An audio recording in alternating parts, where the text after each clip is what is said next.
Hi, I'm Bill Coppel, Chief Growth Officer at Trade PMR, a Robinhood company. And I'm Ryan Neal, Senior Editor at TradePMR/Robinhood, and you are listening to the Synergy25 podcast live. Yes, Ryan, thank you. We are live here at the JW Marriott in Tampa, Florida for Trade PMR's signature annual event, Synergy25. And we had an opportunity to sit down with our good friend Oleg here, who's going to share a little bit of his insight as to where we're heading with technology. So yes, our guest is Oleg Tishkevich, who is the CEO of Invent.us. Is that or just Invent? Just Invent. Yeah, thank you. So we wanted to start with what brings you to Synergy this year, and give our audience a little bit of your background and what brings you to Synergy. Great, Ryan. We've been a supporter of Trade PMR for many years, even back in my previous days with Finest Logics and InvestNet, and always great to see Trade PMR growth, and especially with the latest announcement.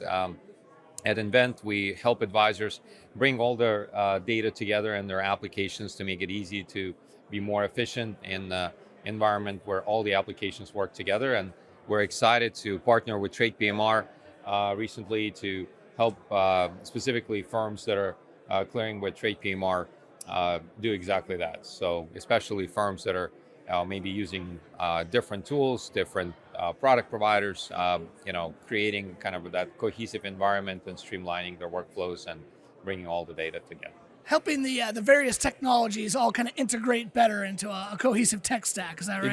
Exactly. Right. Unique to each firm. Right. Yeah. So one of the things we talk about a lot on this podcast is growth and getting advisors back to that rainmaker mentality and organic growth. So where do you guys fit into that? How is the technology you're offering helping to empower the RIA growth? Great question. I mean, our platform honestly is designed for growth-oriented RIAs, I even actually got in trouble. I was on stage and I was presenting at a broker-dealer conference. I asked the audience, how many of you are focused on growth? And a decent amount of people raised their hands. I said, well, for those who didn't raise their hands, you may as well leave because I got nothing to talk about with you. I hope people didn't get too offended.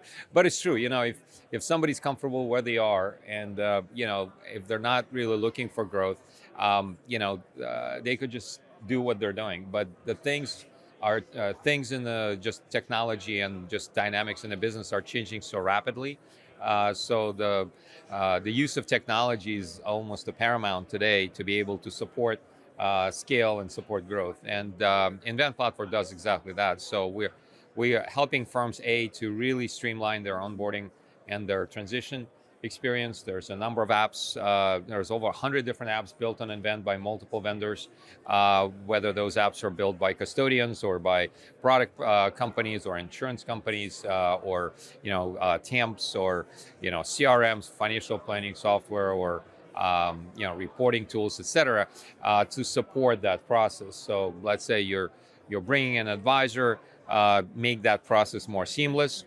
The unique capability with Invent is we can keep your tech stack where it is, right? So you're not forced to transition, although we do have firms that, kind of have a specific curated experience that they want to be able to transition all the advisors to.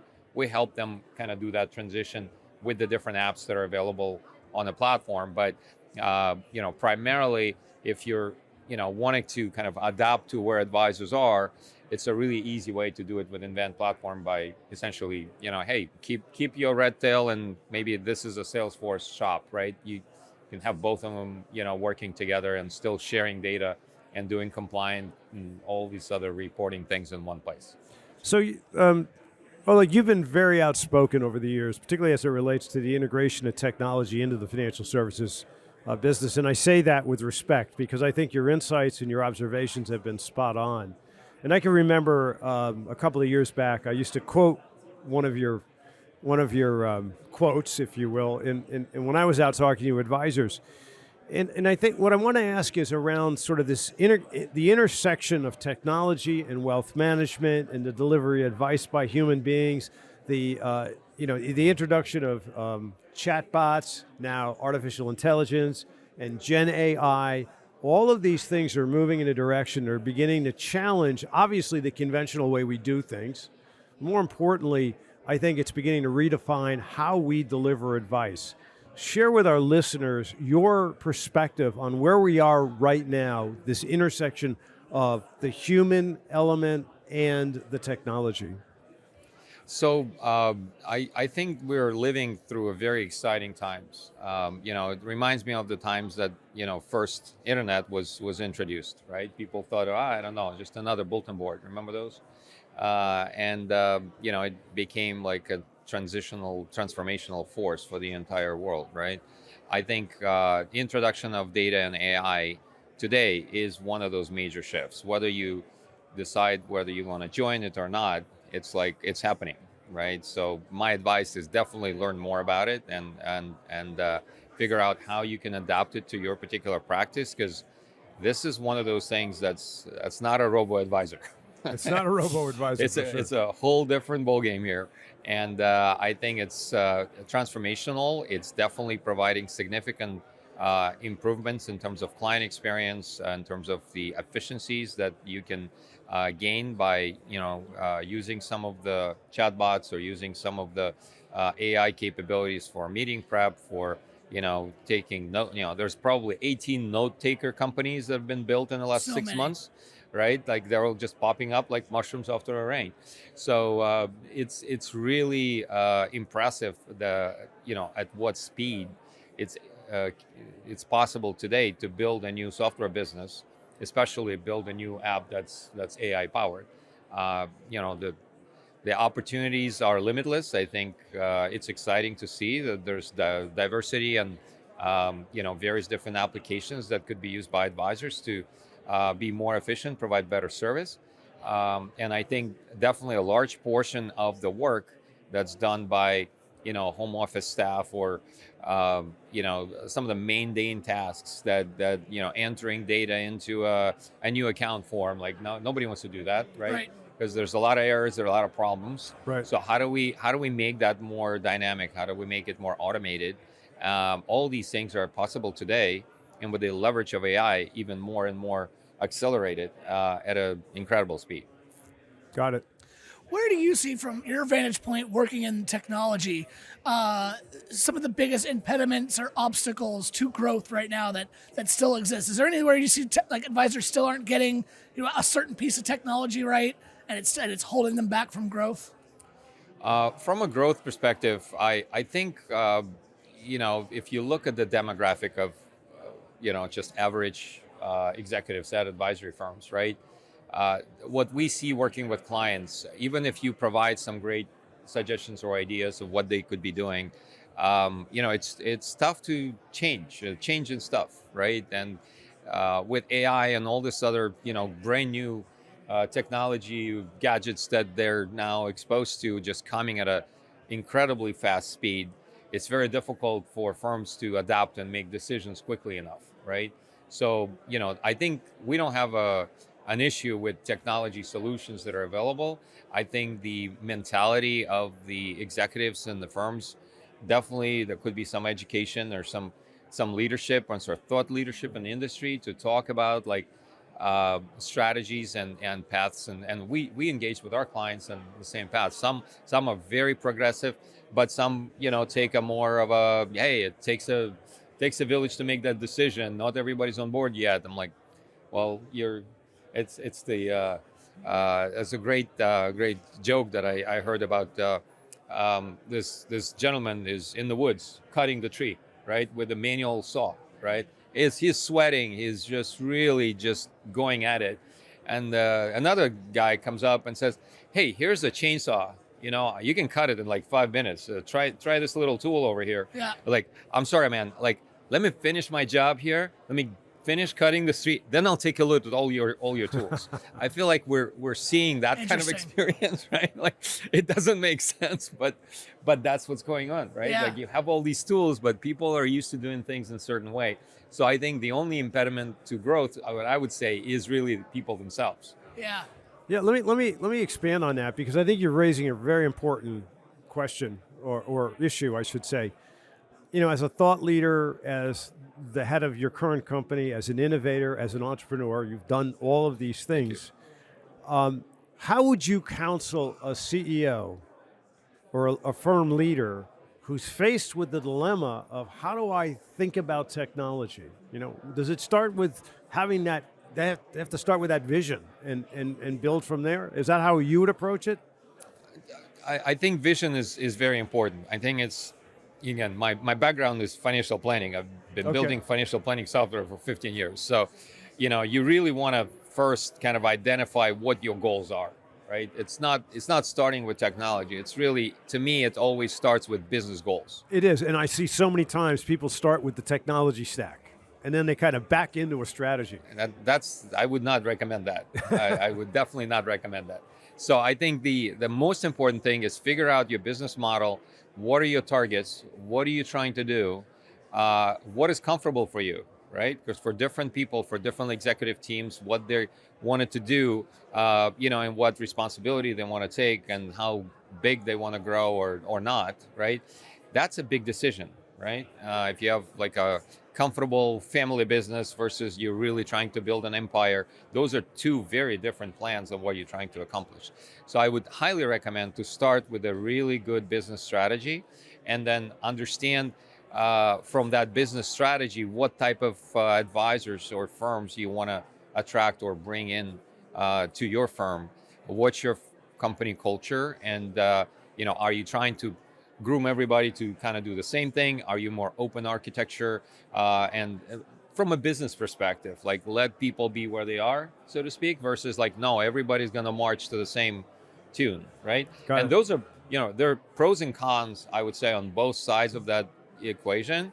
But that's something that I think the firms need to figure out first.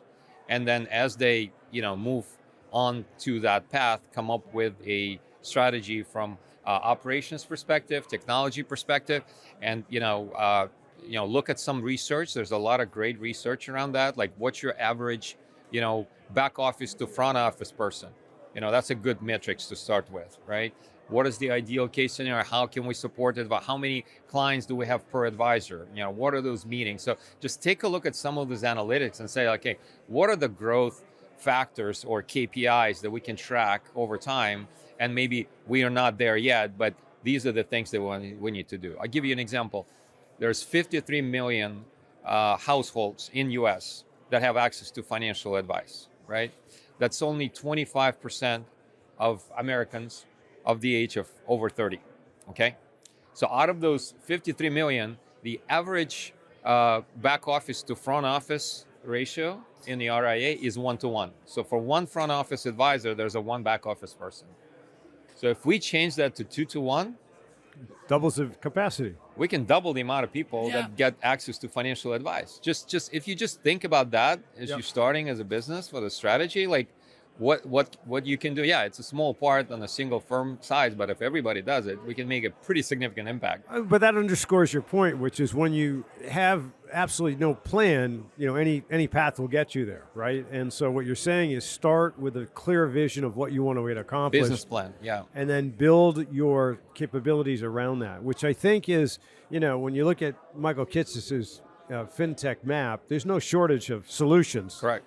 The real question is going to be, what's the right combination to achieve your objective? And that's what I'm hearing you say. Exactly. And, think about how do you bring all these solutions together? So when there are multiple different, paths to do it. What we've done with Invent is we create an ecosystem where we have an integrated map of the independent firms in FinTech and product that can build essentially their own apps. They're fully integrated, that the firms that are trying to kind of pull things together don't have to spend the money to do it. Because I feel like there's significant amount of waste that's happening in our industry, because, there's probably, several thousand, if not, tens of thousands of integrations built to something like a Salesforce or Redtail. Right. Why? Like, imagine all that money essentially by each firm wasted in a sense, because all that stuff could be reused. This is not rocket science. This is commodity.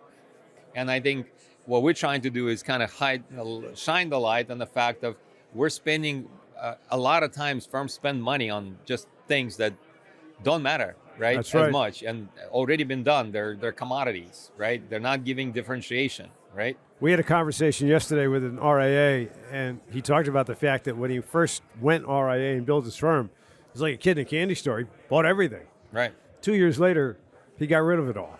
And he went and simplified and aligned his business plan with his tech. That's great. Great.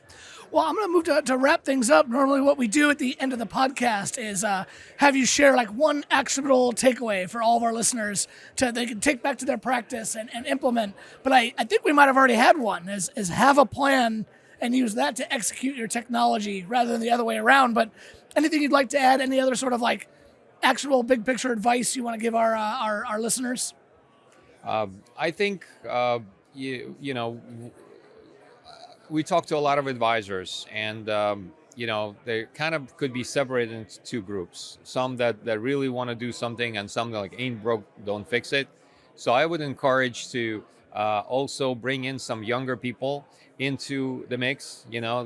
We had, I think, a couple of sessions and people talked about like how difficult it is to recruit younger people into the industry. I think the more tech forward you are, the more adaptive you are to new technology. I mean, the advice there is like, the value of your practice, like the multiple is going to go up the more efficient you are, because that's the nature of any kind of valuation where, you can provide scale, right? That's right.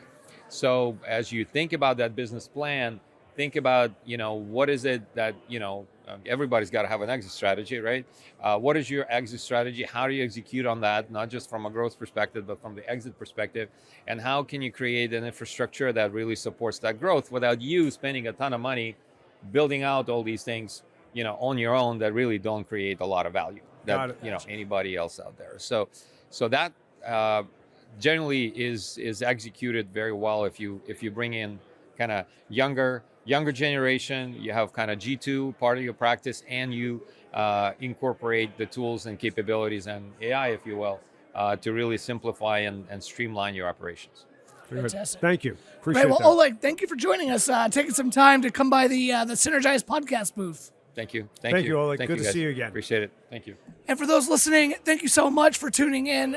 Wherever you're getting this podcast, can you please take a second to like, subscribe, share, follow, whatever the button may be. Every one you click helps the algorithm, helps our podcast get out there, and tune in for the next one.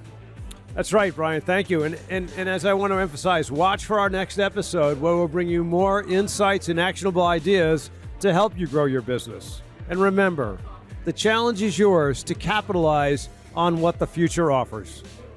This special episode of the Synergize podcast was sponsored by Built for efficiency, designed for opportunity, Advizon is a transformative all-in-one platform that helps simplify advisor tech and modernizes the way you connect with clients.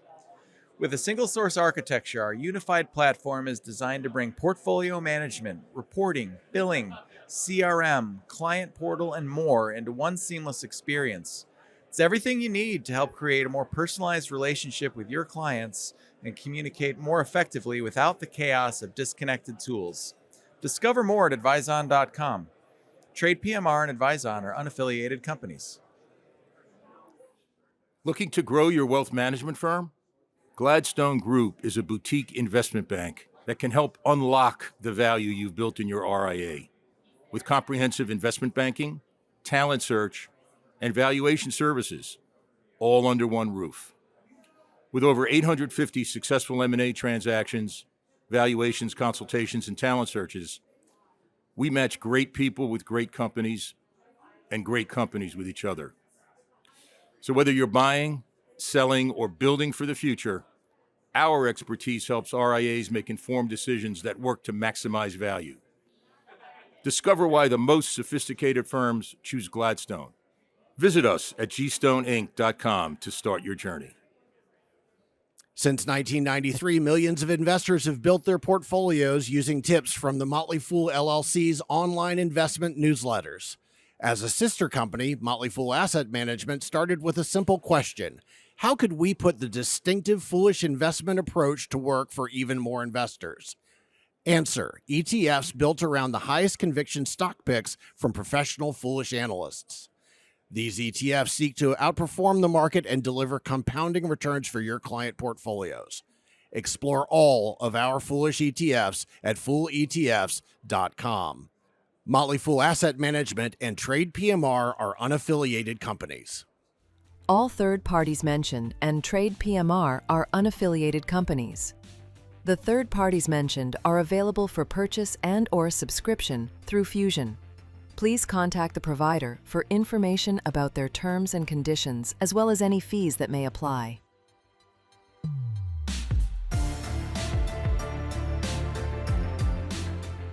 If you want to join the conversation or connect with us, please visit us at Synergizepodcast.com. This content is provided for general information purposes only. The views expressed by non-affiliated guest speakers are their own and do not necessarily reflect the opinion of Trade PMR or its affiliates. Trade PMR and its affiliates do not endorse any guest speakers or their companies and therefore give no assurances as to the quality of their products and services. This channel is not monitored by Trade PMR. Trade PMR does not provide investment advice, tax advice, or legal advice. Trade PMR is a member of FINRA and SIPC. Trade PMR Inc. is registered with the Securities and Exchange Commission, SEC, and the Municipal Securities Rulemaking Board, MSRB. Trade PMR provides brokerage and account services to registered investment advisors. Custodial services provided by First Clearing. First Clearing is a trade name used by Wells Fargo Clearing Services, LLC. Member SIPC, a registered broker-dealer and non-bank affiliate of Wells Fargo & Company. Copyright 2025, Trade PMR Inc. For a transcript of this episode with sources, visit Synergizepodcast.com.